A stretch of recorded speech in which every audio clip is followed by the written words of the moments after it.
Penguin Random House Audio presents The Pomodoro Technique, the acclaimed time management system that has transformed how we work. By Francesco Cirillo. Read for you by Mark Deakins. With the preface read by the author.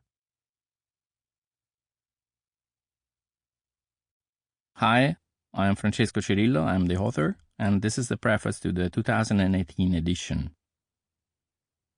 I wound up the first Pomodoro on a cloudy September afternoon in 1987.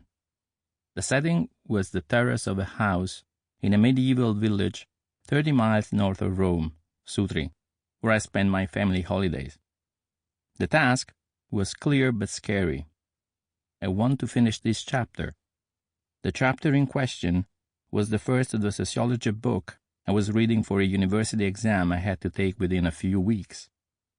That afternoon, I never imagined that one day millions of people around the world would have repeated that same gesture of winding up a kitchen timer to beat distractions and reach their objectives within the set period of time. I never imagined that I would hear the sound of ticking timers in the background upon entering an open space office full of brilliant software developers. And I would have thought it impossible for the CEO of a bank to use my same tomato-shaped timer to structure a board meeting, or that the technique would be described in such prestigious publications as the New York Times, The Guardian, and Harvard Business Review. Yet all that did happen. But how it happened still remains a pleasant mystery to me. I clearly remember the sensation I felt when that Pomodoro rang for the first time. An unusual and unexplainable sense of calm. My mind had been drifting from one direction to another like a small boat at the mercy of a storm. I need to pass the exam. I have 3 books to study. There's not much time until the exam. I'll never make it. I can't focus. I'm always getting distracted. Maybe I should stop studying and postpone the exam. Maybe I should stop studying and do something else. After the Pomodoro rang and that first time work period was over, the sea was calm again. I knew I could do it. I remember wanting to set another Pomodoro, and I had set the first one for only 2 minutes, not the 25 I would come to find was ideal. It was that sense of calmness and control I had regained that enabled me to pass the exam and led me to start my own research into the phenomenon of Pomodoros. Why does it work? How long should a Pomodoro last? How many Pomodoros can you do in a day? How much rest between Pomodoros should I allow? It took a number of years to find the answers to those questions and to organize and structure them into a technique for improving productivity. I felt it was natural to name the technique I had developed the Pomodoro. As I read this preface, the gentle ticking of that Pomodoro kitchen timer I used to prepare for the sociology exam is still with me. It has become an old friend. 31 years have passed since that September afternoon in 1987.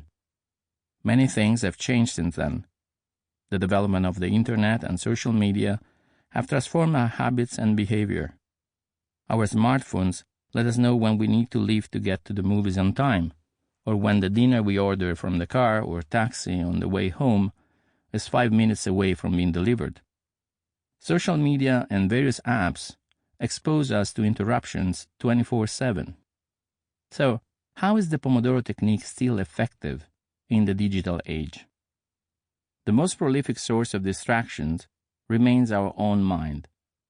What I call internal interruptions, the sudden desire to order a pizza, update your social media status, or clean your desk, can still be more frequent and disruptive than the external ones, such as the ping of a new email or a Facebook notification. The best approach to dealing with these interruptions is to accept them and treat them in a gentle way. The Pomodoro technique invites you to write them down on your phone or computer or a piece of paper and deal with them once your Pomodoro is over. This way, you acknowledge their value and have time to consider and assess them properly to decide whether they are really important or not. If in a short space of time you experience too many internal interruptions, the Pomodoro technique specifically requires you to stop and take a longer break. The appearance of so many internal interruptions is our mind's way of sending us a message. We are not at ease with what we are doing. This may be because the prospect of failing worries us. It can be scary.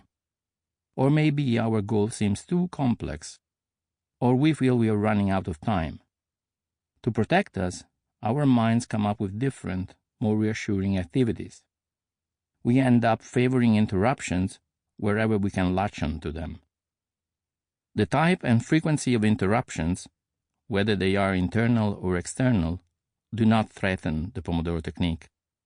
The technique helps us be aware of how our mind works and helps us to consciously decide how to deal with interruptions. Sometimes what pops into our head is truly urgent, but in most cases it can be postponed for 20 minutes until the end of the Pomodoro. Because interruptions are often just ways for our mind to distract us, taking us away from what we are supposed to be doing, this process can lead you to a better understanding of the fears that underlie your reaction to interruptions. Once you identify these fears, you can find ways to manage them. Without this process, our fears can take over, and the fear of fear can paralyze us. The technique helps us develop a constant dialogue with ourselves, to observe ourselves and not delude ourselves. In any case, if you find yourself writing messages instead of focusing on your goal, do not worry. The next Pomodoro will go better. Be gentle with yourself. Preface. The basic idea for the Pomodoro technique came to me in the late 1980s, during my first years at college. Once the elation from completing my first year examinations have subsided, I found myself in a slump, a time of low productivity and high confusion. Every day I went to school, attended classes, and returned home with the disheartening feeling that I didn't know what I'd been doing, that I'd been wasting my time. The exam dates came up so fast, and it seemed that I had no way to defend myself against the passing of time. One day, in the classroom on campus where I used to study, I watched my classmates with a critical eye, and then looked even more critically at myself. How I got myself organized, how I interacted with others, how I studied. It was clear that the high number of distractions and interruptions, and the low level of concentration and motivation were at the root of the confusion I was feeling. I asked myself a question that was as helpful as it was humiliating. Can you study, really study, for 10 minutes? I needed objective validation, a time tutor, and I found one in a kitchen timer shaped like a pomodoro, Italian for tomato. In other words, I found my Pomodoro. I didn't win the bet I made with myself about studying right away. In fact, it took time and a great deal of effort, but in the end I succeeded. In that first small step, I found something intriguing in the Pomodoro mechanism. With this new tool, I devoted myself to improving my study process and later my work process. I tried to understand and solve more and more complex problems, to the point of considering the dynamics of teamwork. Gradually, I put together the Pomodoro technique, which I describe in this audiobook. For years, I've taught the Pomodoro technique in classes, open to the public and in team mentoring. In that time, general interest has grown. More and more people are asking what it is and how to apply it, and so there is a need for me to explain the technique as I conceived it. My hope is that it can help others reach their goals for personal improvement. Introduction. For many people, time is an enemy. The anxiety triggered by the ticking clock, particularly when a deadline is involved, leads to ineffective work and study behavior, which in turn elicits the tendency to procrastinate. The Pomodoro technique was created with the aim of using Sample complete. Ready to continue?